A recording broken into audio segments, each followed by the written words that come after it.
ಇನ್ನು ಹೈಕೋರ್ಟ್ ಆದೇಶದ ಮೇರೆಗೆ ಸರ್ವೆ ಕಾರ್ಯವನ್ನ ಮಾಡಲಾಗಿತ್ತು. ಆ ಸಂದರ್ಭದಲ್ಲಿ ಕುಮಾರಸ್ವಾಮಿ ಅವರು ಜಮೀನು ಒತ್ತುವರಿ ಮಾಡಿದ್ದಾರೆ ಅಂತ ಹೇಳಲಾಗಿತ್ತು.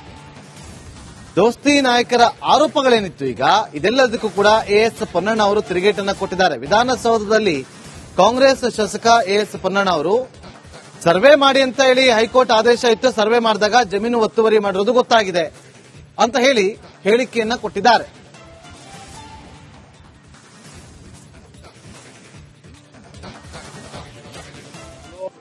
ಅದು ಈಗ ಉಚ್ಚ ನ್ಯಾಯಾಲಯದ ಕೆಲವು ಆದೇಶಗಳ ನಂತರ ಸರ್ವೆ ಮಾಡಿ ಒತ್ತುವರಿ ಆಗಿದೆ ಅಂತ ಹೇಳಿ ಗುರುತಿಸಿದ ಮೇಲೆ ಒತ್ತುವರಿಯನ್ನ ತೆರವುಗೊಳಿಸುವಂತ ಕಾರ್ಯಾಚರಣೆ ನಡೀತಾ ಇದೆ.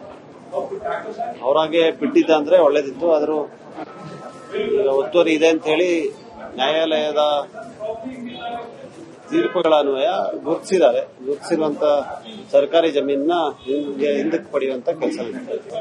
ಕೆಲವೊಮ್ಮೆ ಒತ್ತುವರಿ ಆಗಿದೆ, ಉದ್ದೇಶಪೂರ್ವಕವಾಗಿದೆಯೋ ಇಲ್ಲೋ ಅಂತ ಹೇಳಿ ನಾವು ಆರೋಪ ಮಾಡೋಕ್ಕಾಗೋದಿಲ್ಲ. ಆದರೆ ಗುರುತಿದ ಮೇಲೆ ಅದು ಉಚ್ಚ ನ್ಯಾಯಾಲಯದ ಆದೇಶದ ನಂತರ ಲೋಕಾಯುಕ್ತ ವರದಿ ಇದೆಲ್ಲವನ್ನು ಆಧರಿಸಿ ಒತ್ತುವರಿ ಇದೆ ಅಂತ ಹೇಳುವಂತದ್ದು ಮೇಲ್ನೋಟಕ್ಕೆ ಕಂಡು ಬಂದಾಗ ಅವರು ಮೊದಲನೇ ಕ್ರಮ ಅದನ್ನ ಬಿಡುವಂತ ಕೆಲಸ ಮಾಡಬೇಕು. ಆಗ ಮಾತ್ರ ನಾವು ಸಾರ್ವಜನಿಕ ಜೀವನದಲ್ಲಿ ಒಂದು ನೈತಿಕತೆಯನ್ನ ಕಾಪಾಡಿಕೊಳ್ಳಿಕ್ಕೆ ಸಾಧ್ಯ ಆಗುತ್ತೆ. ಅದು ಅಷ್ಟು ದೊಡ್ಡ ಸ್ಥಾನದಲ್ಲಿರುವಂತವರು. ಮತ್ತಷ್ಟು ಮಾಹಿತಿಯನ್ನು ಕೊಡೋದಕ್ಕೆ ನನ್ನ ಸಹೋದರಿ ರಂಜಿತ್ ಶಿರಿಯಾರ್ ಕೇತಗನಹಳ್ಳಿಯ ಎಚ್ ಡಿ ಕುಮಾರಸ್ವಾಮಿ ಅವರ ತೋಟದ ಬಳಿಯಿಂದಲೇ ಲೇನ್ನಲ್ಲಿ ಜಾಯ್ನ್ ಆಗಿದ್ದಾರೆ. ರಂಜಿತ್, ಈಗ ಸದ್ಯಕ್ಕೆ ಅಲ್ಲಿ ಏನಾಗ್ತಾ ಇದೆ, ಒತ್ತುವರಿ ತೆರವು ಕಾರ್ಯಾಚರಣೆ ಹೇಗೆ ನಡೀತಾ ಇದೆ? ಖಂಡಿತವಾಗಲೂ ಕೂಡ ನಾಗೇಂದ್ರ ಬಾಬು ನೋಡಿ, ಸರ್ವೆ ನಂಬರ್ 6, 7, 8, 9 ಮತ್ತೆ 10, 16, 17, 79 ಈ ಸರ್ವೆ ನಂಬರ್ನಲ್ಲಿ ಇದ್ದ ಭೂಮಿಯಲ್ಲಿ ಸರ್ಕಾರಿ ಗೋಮಾಳದ ಜಾಗವನ್ನ ಕುಮಾರಸ್ವಾಮಿ ಮತ್ತೆ ಅವರ ಕುಟುಂಬದವರು ಒತ್ತುವರಿ ಮಾಡಿಕೊಂಡಿದ್ದಾರೆ ಅನ್ನುವ ಗಂಭೀರ ಆರೋಪ ಹೈಕೋರ್ಟ್ ಇದಕ್ಕೆ ಯಾವಾಗ ಪುಷ್ಟಿ ಕೊಡುವಂತಹ ಒಂದಿಷ್ಟು ಆದೇಶವನ್ನ ಹೊರಡಿಸಿತು, ಅದಾದ ನಂತರ ಎಸ್ಐಟಿಯನ್ನ ರಚನೆ ಮಾಡಿ ಸರ್ವೆಯಲ್ಲಿ ಎಕ್ಸಾಕ್ಟ್ಲಿ ಇದರಲ್ಲಿ ಸುಮಾರು ಹೆಚ್ಚು ಕಮ್ಮಿ 14 ಎಕರೆವರೆಗೂ ಕೂಡ ಒತ್ತುವರಿ ಆಗಿದೆ ಗೋಮಾಳದ ಜಾಗ ಅನ್ನೋ ವಿಚಾರ ಬಯಲಾಗ್ತಾ ಇದ್ದಂತೆ ಡಿಸಿ ಸೇರಿದಂತೆ ಕಂದಾಯ ಅಧಿಕಾರಿಗಳು ಅವರ ಸೂಚನೆಯ ಮೇರೆಗೆ ಡಿಸಿ ಅವರ ನೇತೃತ್ವದಲ್ಲಿ ಬಂದಂತ ಅಧಿಕಾರಿಗಳು ಸುಮಾರು 1.5 ಗಂಟೆಯಿಂದ ಕುಮಾರಸ್ವಾಮಿ ಅವರ ತೋಟದ ಮನೆ ಗಮನಿಸ್ತಾ ಇದ್ರಲ್ಲ, ತೋಟದ ಮನೆಯ ಆ ಜಮೀನಿನಲ್ಲಿ ಫೆನ್ಸಿಂಗ್ ಕಾರ್ಯಾಚರಣೆ ಈಗ ನಡೀತಾ ಇದೆ. ನಮ್ಮ ಜೊತೆಲಿ ನಮ್ಮ ರಾಮನಗರದ ಪ್ರತಿನಿಧಿ ಮಾದೇಸ್ವಾಮಿ ಕೂಡ ಇದ್ದಾರೆ. ಮಾದೇಸ್ವಾಮಿ, ಇದು ಹೇಗ್ ನಡೆದು ಬಂದಂತ ಹಾದಿ ಹೆಂಗಿತ್ತಿದು? ಒತ್ತುವರಿ ಆಗಿದೆ ಅಂತೇಳಿ ಹೇಳಿದವರು ಯಾರು? ಹೇಗಿದ್ದು ನಡೆದು ಬಂದದ್ದು ಅಂತ? ರಂಜಿತ್, ಹಿಂದೆ ಈ ಸಾಮಾಜಿಕ ಹೋರಾಟಗಾರರು ಈ ಭಾಗದಲ್ಲಿ ಅಂದ್ರೆ ಕೇತಗನಹಳ್ಳಿ ಭಾಗದಲ್ಲಿ ಭೂಮಿ ಒತ್ತುವರಿಯಾಗಿದೆ ಅಂತ ಹೇಳಿ ಒಂದಷ್ಟು ಡಾಕ್ಯುಮೆಂಟ್ ಅನ್ನ ಆವಾಗ ಹೋರಾಟಗಾರರಾಗಿದ್ದಂತ ಮಾದೇಗೌಡರಿಗೂ ಕೂಡ ತಲುಪಿಸ್ತಾರೆ. ಮಾದೇಗೌಡರು ಕೂಡ ಈ ಬಗ್ಗೆ ದನಿಯನ್ನ ಎತ್ತಾರೆ. ಅದಾದ ನಂತರ SR ಹಿರೇಮಠ ಅವರು ಈ ಭಾಗದಲ್ಲಿ ಏನು ಜಮೀನು ಒತ್ತುವರಿಯಾಗಿದೆ, ಸುಮಾರು 70 ಎಕರೆ ಒತ್ತುವರಿಯಾಗಿದೆ ಅಂತನ್ನುವಂತ ಆರೋಪ ಏನು ಹಿರೇಮಠ ಅವರು ಮಾಡುವಂತಹ ಆರೋಪ ಅಂತಂದ್ರೆ, ಅದಾದ ನಂತರ ಕೋರ್ಟ್ ಕೂಡ ಪ್ರಮುಖವಾಗಿ 5 ವರ್ಷಗಳಿಂದ ಈ ಒಂದು ಒತ್ತುವರಿ ಜಾಗವನ್ನ ತೆರವು ಮಾಡಬೇಕು ಅಂತ ಹೇಳಿ ಸಾಕಷ್ಟು ಕಂದಾಯ ಇಲಾಖೆ ಸೂಚನೆಯನ್ನ ನೀಡಿರ್ತಾರೆ. ಆದ್ರೆ 5 ವರ್ಷಗಳು ನೀಡಿದ್ರು ಕೂಡ ಯಾವುದೇ ರೀತಿಯಾದಂತಹ ಕ್ರಮ ಆಗಿರಲ್ಲ. ಆ ಕಾರಣಕ್ಕೆ ಅವ್ರು ಏನ್ ಮಾಡ್ತಾರೆ, ನ್ಯಾಯಾಂಗ ನಿಂದನೆ ಅರ್ಜಿಯನ್ನ ದಾಖಲು ಮಾಡ್ತಾರೆ. ಆಗ ನ್ಯಾಯಾಂಗ ನಿಂದನೆ ಅರ್ಜಿಯನ್ನು ದಾಖಲು ಮಾಡಿದಂತಹ ಸಂದರ್ಭದಲ್ಲಿ ಮತ್ತೆ ಕೋರ್ಟ್ ಒಂದು ಖಡಕ್ ಸೂಚನೆಯನ್ನ ಕೊಡುತ್ತೆ. ನೀವು 5 ವರ್ಷಗಳಿಂದ ಯಾಕೆ ಒತ್ತುವರಿಯನ್ನ ತೆರವು ಮಾಡಿಲ್ಲ ಅಂದ್ರೆ ಪ್ರಭಾವಿ ಅಂತನ್ನುವಂತಹ ಕಾರಣಕ್ಕೋಸ್ಕರವಾಗಿ ನೀವು ಈ ಒತ್ತುವರಿಯನ್ನು ತೆರವು ಮಾಡಿಲ್ಲ ಅಂತ ಹೇಳಿ ಇನ್ನು ಹೈಕೋರ್ಟ್ ಆದೇಶದ ಮೇರೆಗೆ ಸರ್ವೆ ಕಾರ್ಯವನ್ನ ಮಾಡಲಾಗಿತ್ತು. ಆ ಸಂದರ್ಭದಲ್ಲಿ ಕುಮಾರಸ್ವಾಮಿ ಅವರು ಜಮೀನು ಒತ್ತುವರಿ ಮಾಡಿದ್ದಾರೆ ಅಂತ ಹೇಳಲಾಗಿತ್ತು. ದೋಸ್ತಿ ನಾಯಕರ ಆರೋಪಗಳೇನಿತ್ತು ಈಗ ಇದೆಲ್ಲದಕ್ಕೂ ಕೂಡ ಎಎಸ್ ಪೊನ್ನಣ್ಣ ಅವರು ತಿರುಗೇಟನ್ನ ಕೊಟ್ಟಿದ್ದಾರೆ. ವಿಧಾನಸೌಧದಲ್ಲಿ ಕಾಂಗ್ರೆಸ್ ಶಾಸಕ ಎಎಸ್ ಪೊನ್ನಣ್ಣ ಅವರು ಸರ್ವೆ ಮಾಡಿ ಅಂತ ಹೇಳಿ ಹೈಕೋರ್ಟ್ ಆದೇಶ ಇತ್ತು, ಸರ್ವೆ ಮಾಡಿದಾಗ ಜಮೀನು ಒತ್ತುವರಿ ಮಾಡಿರೋದು ಗೊತ್ತಾಗಿದೆ ಅಂತ ಹೇಳಿ ಹೇಳಿಕೆಯನ್ನ ಕೊಟ್ಟಿದ್ದಾರೆ.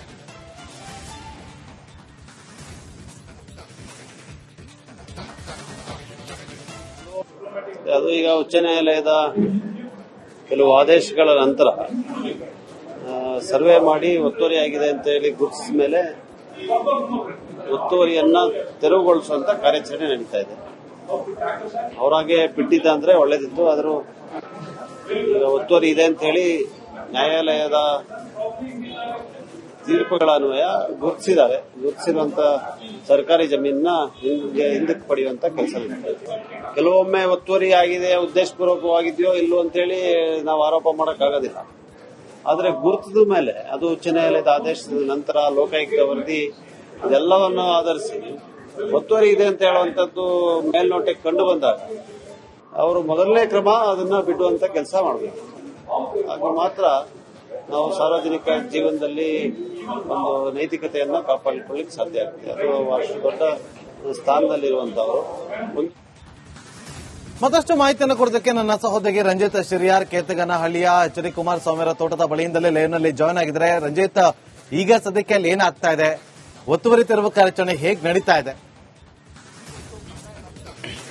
ಖಂಡಿತವಾಗಲೂ ಕೂಡ ನಾಗೇಂದ್ರ ಬಾಬು, ನೋಡಿ, ಸರ್ವೆ ನಂಬರ್ 6, 7, 8, 9 ಮತ್ತೆ 10, 16, 17, 79 ಈ ಸರ್ವೆ ನಂಬರ್ನಲ್ಲಿ ಇದ್ದ ಭೂಮಿಯಲ್ಲಿ ಸರ್ಕಾರಿ ಗೋಮಾಳದ ಜಾಗವನ್ನ ಕುಮಾರಸ್ವಾಮಿ ಮತ್ತೆ ಅವರ ಕುಟುಂಬದವರು ಒತ್ತುವರಿ ಮಾಡಿಕೊಂಡಿದ್ದಾರೆ ಅನ್ನುವ ಗಂಭೀರ ಆರೋಪ ಹೈಕೋರ್ಟ್ ಇದಕ್ಕೆ ಯಾವಾಗ ಪುಷ್ಟಿ ಕೊಡುವಂತಹ ಒಂದಿಷ್ಟು ಆದೇಶವನ್ನ ಹೊರಡಿಸಿತು, ಅದಾದ ನಂತರ ಎಸ್ಐಟಿಯನ್ನ ರಚನೆ ಮಾಡಿ ಸರ್ವೆಯಲ್ಲಿ ಎಕ್ಸಾಕ್ಟ್ಲಿ ಇದರಲ್ಲಿ ಸುಮಾರು ಹೆಚ್ಚು ಕಮ್ಮಿ 14 ಎಕರೆವರೆಗೂ ಕೂಡ ಒತ್ತುವರಿ ಆಗಿದೆ ಗೋಮಾಳದ ಜಾಗ ಅನ್ನೋ ವಿಚಾರ ಬಯಲಾಗ್ತಾ ಇದ್ದಂತೆ ಡಿಸಿ ಸೇರಿದಂತೆ ಕಂದಾಯ ಅಧಿಕಾರಿಗಳು ಅವರ ಸೂಚನೆಯ ಮೇರೆಗೆ ಡಿಸಿ ಅವರ ನೇತೃತ್ವದಲ್ಲಿ ಬಂದಂತ ಅಧಿಕಾರಿಗಳು ಸುಮಾರು 1.5 ಗಂಟೆಯಿಂದ ಕುಮಾರಸ್ವಾಮಿ ಅವರ ತೋಟದ ಮನೆ ಗಮನಿಸ್ತಾ ಇದ್ರಲ್ಲ, ತೋಟದ ಮನೆಯ ಆ ಜಮೀನಿನಲ್ಲಿ ಫೆನ್ಸಿಂಗ್ ಕಾರ್ಯಾಚರಣೆ ಈಗ ನಡೀತಾ ಇದೆ.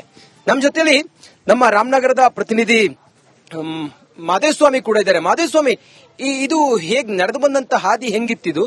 ಒತ್ತುವರಿ ಆಗಿದೆ ಅಂತೇಳಿ ಹೇಳಿದವರು ಯಾರು? ಹೇಗಿದ್ದು ನಡೆದು ಬಂದದ್ದು ಅಂತ? ರಂಜಿತ್, ಹಿಂದೆ ಈ ಸಾಮಾಜಿಕ ಹೋರಾಟಗಾರರು ಈ ಭಾಗದಲ್ಲಿ ಅಂದ್ರೆ ಕೇತಗನಹಳ್ಳಿ ಭಾಗದಲ್ಲಿ ಭೂಮಿ ಒತ್ತುವರಿಯಾಗಿದೆ ಅಂತ ಹೇಳಿ ಒಂದಷ್ಟು ಡಾಕ್ಯುಮೆಂಟ್ ಅನ್ನ ಆವಾಗ ಹೋರಾಟಗಾರರಾಗಿದ್ದಂತ ಮಾದೇಗೌಡರಿಗೂ ಕೂಡ ತಲುಪಿಸ್ತಾರೆ. ಮಾದೇಗೌಡರು ಕೂಡ ಈ ಬಗ್ಗೆ ಧ್ವನಿಯನ್ನ ಎತ್ತಾರೆ. ಅದಾದ ನಂತರ SR ಹಿರೇಮಠ ಅವರು ಈ ಭಾಗದಲ್ಲಿ ಏನು ಜಮೀನು ಒತ್ತುವರಿಯಾಗಿದೆ, ಸುಮಾರು 70 ಎಕರೆ ಒತ್ತುವರಿಯಾಗಿದೆ ಅಂತನ್ನುವಂತ ಆರೋಪ ಏನು ಹಿರೇಮಠ ಅವರು ಮಾಡುವಂತಹ ಆರೋಪ ಅಂತಂದ್ರೆ, ಅದಾದ ನಂತರ ಕೋರ್ಟ್ ಕೂಡ ಪ್ರಮುಖವಾಗಿ 5 ವರ್ಷಗಳಿಂದ ಈ ಒಂದು ಒತ್ತುವರಿ ಜಾಗವನ್ನ ತೆರವು ಮಾಡಬೇಕು ಅಂತ ಹೇಳಿ ಸಾಕಷ್ಟು ಕಂದಾಯ ಇಲಾಖೆ ಸೂಚನೆಯನ್ನ ನೀಡಿರ್ತಾರೆ. ಆದ್ರೆ 5 ವರ್ಷಗಳು ನೀಡಿದ್ರು ಕೂಡ ಯಾವುದೇ ರೀತಿಯಾದಂತಹ ಕ್ರಮ ಆಗಿರಲ್ಲ.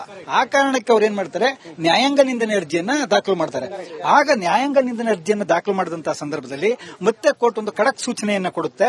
ನೀವು 5 ವರ್ಷಗಳಿಂದ ಯಾಕೆ ಒತ್ತುವರಿಯನ್ನ ತೆರವು ಮಾಡಿಲ್ಲ, ಅಂದ್ರೆ ಪ್ರಭಾವಿ ಅಂತ ಅನ್ನುವಂತಹ ಕಾರಣಕ್ಕೋಸ್ಕರವಾಗಿ ನೀವು ಈ ಒತ್ತುವರಿಯನ್ನ ತೆರವು ಮಾಡಿಲ್ಲ ಅಂತ ಹೇಳಿ ಸಿದ್ದರಾಮಯ್ಯ ಸರ್ಕಾರದ ವಿರುದ್ಧ ದೋಸ್ತಿಗಳ ಸಮರ. ಕುಮಾರಸ್ವಾಮಿ ಅವರ ಜಮೀನು ಒತ್ತುವರಿಯನ್ನ ಮಾಡಿಲ್ಲ, ಇಲ್ಲಿ ದ್ವೇಷ ರಾಜಕೀಯ ಮಾಡಲಾಗಿದೆ ಅಂತೇಳಿ ಜೆಡಿಎಸ್ ಶಾಸಕ ಸುರೇಶ್ ಬಾಬು ವಾಗ್ದಾಳಿಯನ್ನು ನಡೆಸಿದ್ದಾರೆ. ಒತ್ತುವರಿ ತೆರವು ರಾಜಕೀಯ ಪ್ರಯತ್ನ ಕೆಲಸ ಅಂತೇಳಿ ಅಶ್ವಥ್ ನಾರಾಯಣ ವಾಗ್ದಾಳಿ ನಡೆಸಿದ್ದಾರೆ. ವಿಧಾನಸೌಧದಲ್ಲಿ ದೋಸ್ತಿ ನಾಯಕರಿಂದ ವಾಗ್ದಾಳಿ ಮುಂದುವರೆದಿರೋದು.